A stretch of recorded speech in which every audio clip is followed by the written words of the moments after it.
Assalamualaikum warahmatullahi wabarakatuh. Berjumpa lagi dengan saya Pak Handoko di dalam kanal YouTube ini. Bagi Bapak Ibu guru yang belum subscribe channel ini, saya sarankan untuk klik tombol subscribe dan nyalakan lonceng notifikasinya ya, agar Bapak Ibu guru tidak ketinggalan berbagai macam update video terbaru dari kanal YouTube Pak Handoko. Nah, di dalam video ini saya akan membahas soal-soal PPG, khususnya materi pedagogik, dan tidak terasa sudah sampai ke bagian yang ketiga. Jika nanti kunci jawaban serta pembahasan yang saya sampaikan melalui video ini menurut Bapak Ibu kurang tepat atau Bapak Ibu memiliki pendapat yang lain, silakan Bapak Ibu menyampaikannya di dalam kolom komentar untuk kita bahas lebih jauh lagi. Nah, nantinya di setiap soal akan saya berikan waktu 30 detik untuk Bapak Ibu mencoba membacanya. Kemudian kita akan sama-sama mengetahui kunci jawaban yang tepat dan juga pembahasannya. Oke Bapak Ibu guru, tanpa lama-lama lagi kita langsung saja menuju soal yang pertama.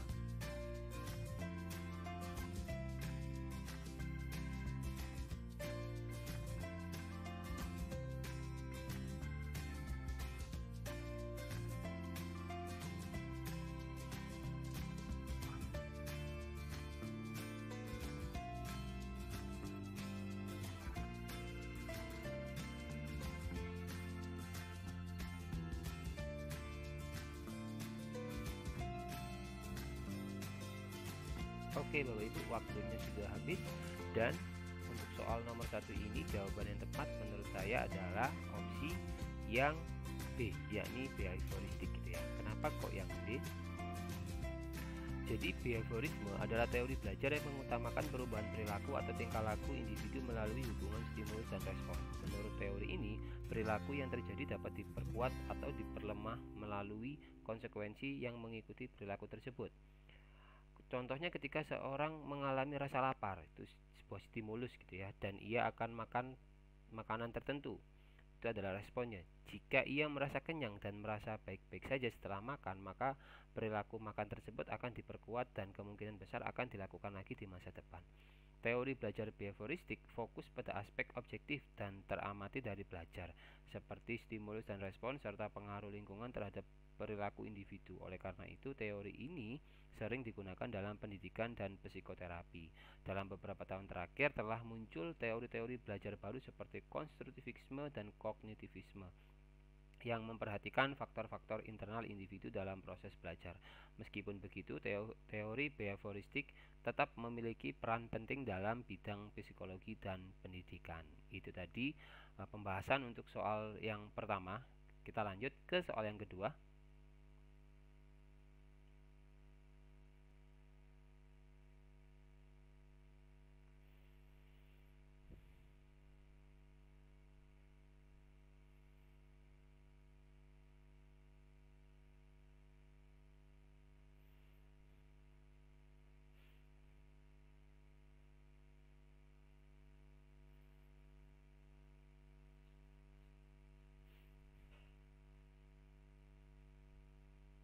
Oke, waktunya sudah habis Bapak Ibu guru.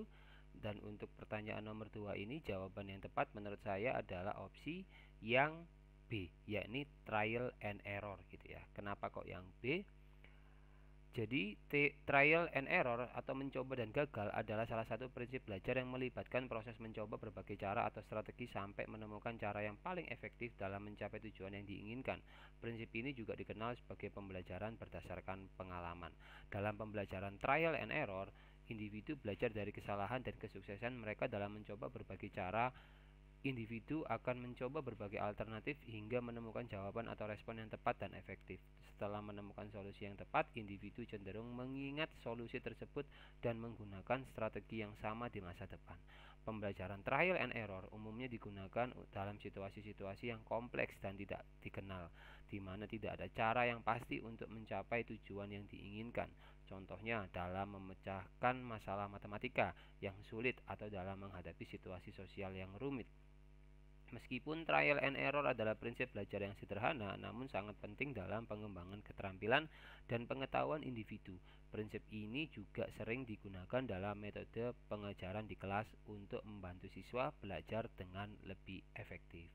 Nah, itu tadi adalah pembahasan untuk pertanyaan yang kedua. Sekarang kita lanjut ke pertanyaan yang ketiga.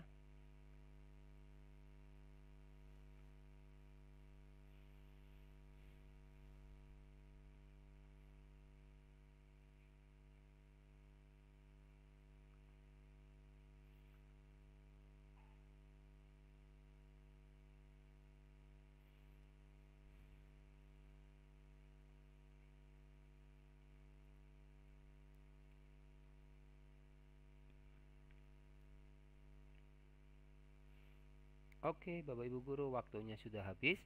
Dan untuk pertanyaan ketiga ini, jawaban yang paling tepat menurut saya adalah opsi yang C. Itu ya. Kenapa kok yang C? Jadi teori belajar behavioristik menekankan pentingnya stimulus eksternal dalam pembelajaran pengembangan perilaku. Oleh karena itu, sebagai seorang guru, kita dapat menerapkan prinsip-prinsip behavioristik dalam praktek pembelajaran dengan memberikan stimulus yang tepat kepada peserta didik. Salah satu contoh penerapan teori behavioristik adalah dengan memberikan stimulus kepada peserta didik berupa penataan lingkungan belajar yang kondusif dan menarik. Guru dapat menata ruang kelas sedemikian rupa sehingga memotivasi peserta didik untuk belajar, misalnya dengan memberikan warna yang cerah pada dinding-dinding kelas, menyediakan papan tulis dan alat tulis yang lengkap, serta menyediakan peralatan multimedia seperti proyektor atau laptop. Selain itu, guru juga dapat memberikan reward atau reinforcement yang positif kepada peserta didik ketika mereka menunjukkan perilaku yang diharapkan, seperti pujian, pengakuan, atau hadiah kecil. Hal ini dapat meningkatkan motivasi dan keinginan peserta didik untuk terus belajar dan mencapai tujuan yang diinginkan. Penerapan teori behavioristik dalam praktek pembelajaran tidak hanya membantu meningkatkan efektivitas pembelajaran, tetapi juga membantu membentuk perilaku dan sikap positif pada peserta didik. Itu tadi pembahasan untuk pertanyaan yang ketiga. Kita langsung saja menuju soal atau pertanyaan yang keempat.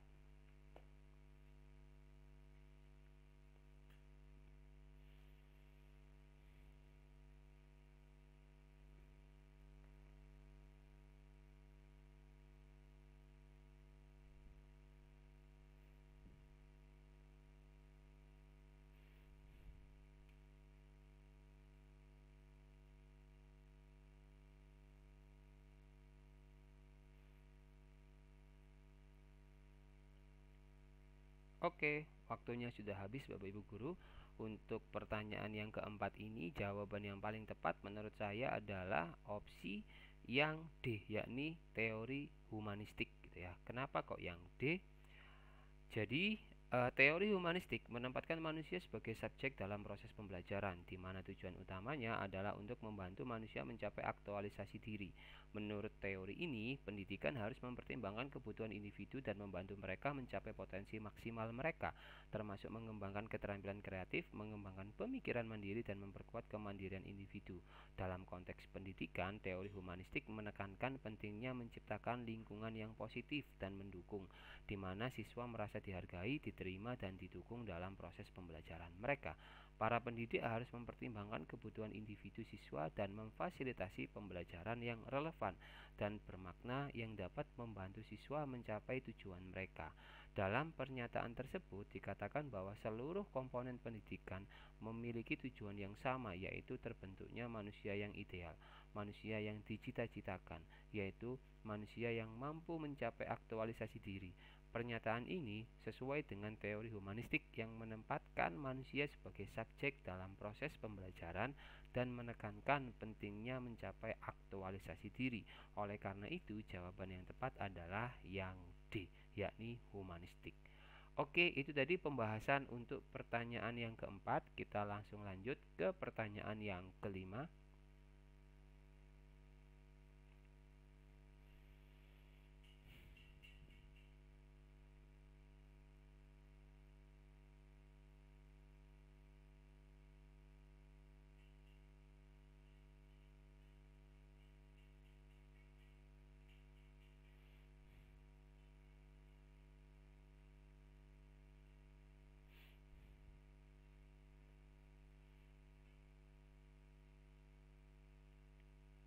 Oke, waktu sudah habis. Untuk pertanyaan yang kelima ini, jawaban yang paling tepat menurut saya adalah opsi yang C, yakni konstruktivistik gitu ya. Nah, kenapa kok yang C? Jadi teori konstruktivistik menempatkan siswa sebagai pembelajar aktif yang membangun pengetahuan mereka sendiri melalui interaksi dengan lingkungan mereka. Dalam konteks ini, pembelajaran dianggap sebagai proses konstruksi makna oleh siswa, di mana mereka aktif berpikir, menyusun konsep-konsep, dan memberikan makna tentang hal-hal yang dipelajari. Teori konstruktivistik menekankan pentingnya mempertimbangkan perspektif dan pengalaman siswa dalam proses pembelajaran dan memfasilitasi pembelajaran yang bermakna dan kontekstual. Oleh karena itu, peserta didik dituntut untuk menjadi aktif dalam membangun pemahaman mereka sendiri. Dalam pernyataan tersebut ditekankan bahwa aliran ini lebih menekankan pada keaktifan siswa selama kegiatan belajar, aktif berpikir, menyusun konsep-konsep serta memberi makna tentang hal-hal yang dipelajari, dan yang paling penting, terwujudnya belajar adalah niat peserta didik itu sendiri. Pernyataan ini sesuai dengan teori konstruktivistik yang menekankan pembelajaran aktif dan pembangunan pemahaman yang didorong oleh niat siswa sendiri. Oleh karena itu, jawaban yang tepat adalah yang C, yakni konstruktivistik. Oke, itu tadi pembahasan untuk pertanyaan yang kelima. Sekarang kita lanjut ke pertanyaan yang keenam.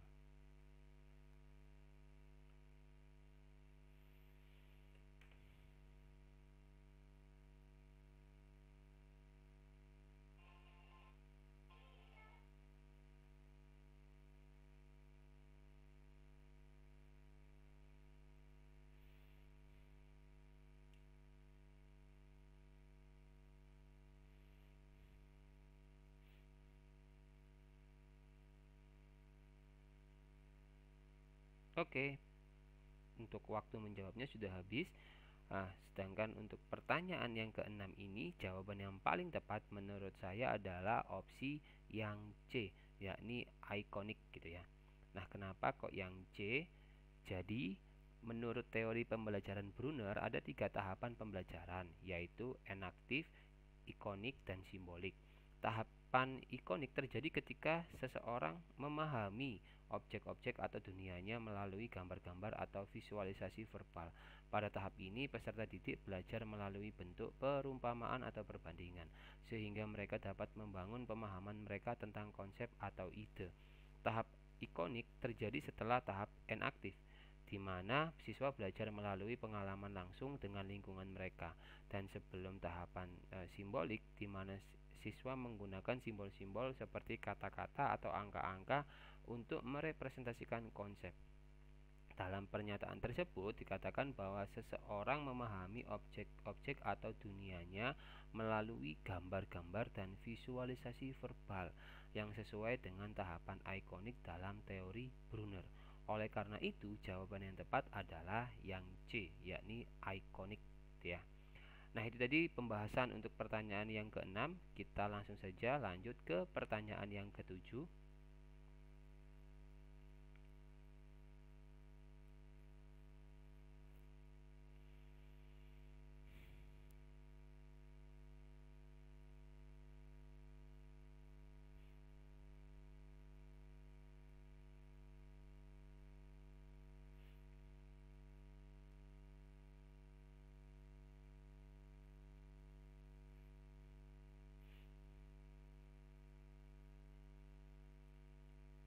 Oke, waktunya sudah habis.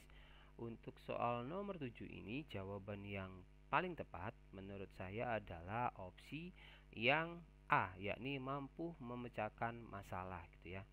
Nah, kenapa kok yang A? Jadi, pada tahap konseptualisasi, peserta didik dituntut untuk memiliki kemampuan dalam memecahkan masalah dengan cara mengidentifikasi permasalahan yang ada, mengumpulkan informasi, dan mencari solusi yang tepat. Dalam tahap konseptualisasi, peserta didik diajarkan untuk mengembangkan kemampuan berpikir kritis, kreatif, dan analitis dalam memecahkan masalah. Kemampuan ini akan sangat bermanfaat bagi peserta didik dalam kehidupan sehari-hari dan masa depan, terutama dalam menyelesaikan masalah-masalah kompleks yang dihadapi. Selain itu, kemampuan memahami permasalahan, yaitu jawaban E, itu juga penting dalam tahap konseptualisasi. Namun, kemampuan tersebut lebih merupakan prasyarat dalam memecahkan masalah. Sebelum dapat mencari solusi, peserta didik harus memahami masalah yang dihadapi terlebih dahulu. Sedangkan kemampuan membuat peraturan seperti yang ada pada jawaban B dan juga mengalami sebuah kejadian seperti yang ada pada jawaban D itu lebih berkaitan dengan tahap aplikasi dari pembelajaran, gitu ya. Itu tadi pembahasan untuk pertanyaan yang ketujuh. Kita lanjut ke pertanyaan yang kedelapan.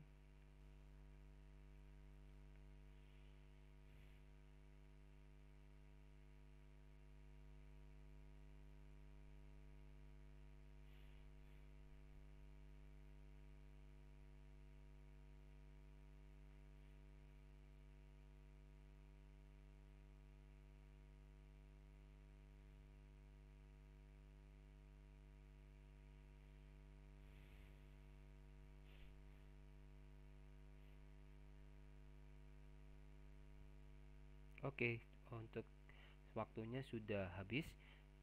Untuk soal nomor 8 ini jawaban yang paling tepat menurut saya adalah opsi yang B, yakni kemampuan memecahkan masalah. Nah, kenapa kok yang B? Jadi, istilah kognitif berkaitan dengan kemampuan berpikir, memproses informasi, dan mengambil keputusan. Kemampuan kognitif melibatkan proses mental yang kompleks seperti memperhatikan, mengingat, memahami, dan memecahkan masalah. Kemampuan untuk memecahkan masalah merupakan salah satu contoh kemampuan kognitif yang penting. Untuk dapat memecahkan masalah, seseorang harus dapat memproses informasi dengan baik, mengidentifikasi masalah, dan mengevaluasi solusi yang mungkin. Kemampuan kognitif juga meliputi kemampuan berkomunikasi, seperti pada jawaban A. Namun, kemampuan berkomunikasi sendiri tidak selalu berkaitan dengan kemampuan kognitif. Nah, kemudian kemampuan berinteraksi pada jawaban C dan kemampuan untuk mengintegrasikan diri pada jawaban D lebih berkaitan dengan kemampuan sosial dan emosional, bukan kemampuan kognitif. Sedangkan kemampuan mengemukakan pendapat, yakni yang ada pada jawaban E, ini lebih berkaitan dengan kemampuan verbal atau bahasa, yang juga tidak selalu berkaitan dengan kemampuan kognitif. Itu tadi pembahasan untuk pertanyaan yang ke-8. Kita langsung saja lanjut ke pertanyaan yang ke-9.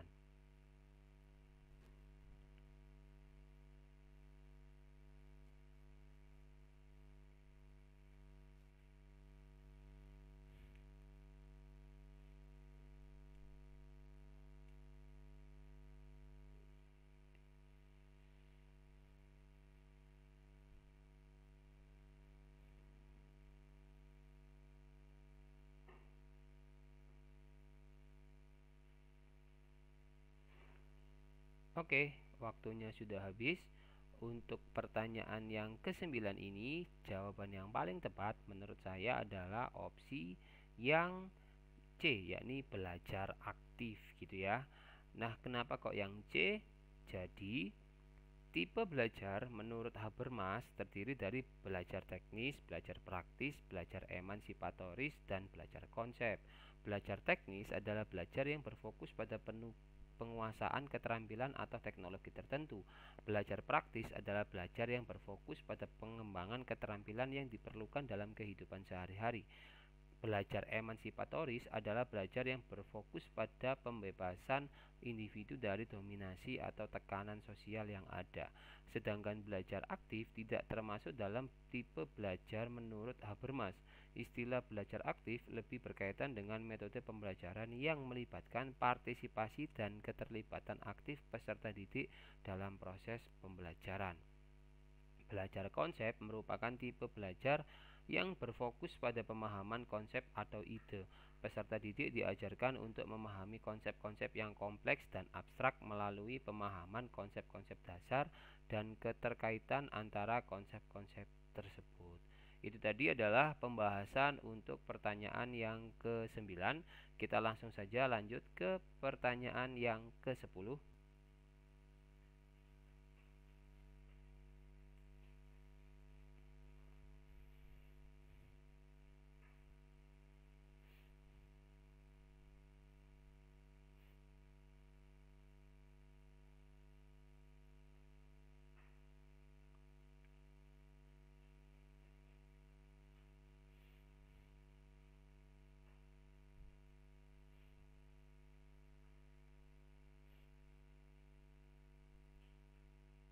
Oke, waktu menjawabnya sudah habis.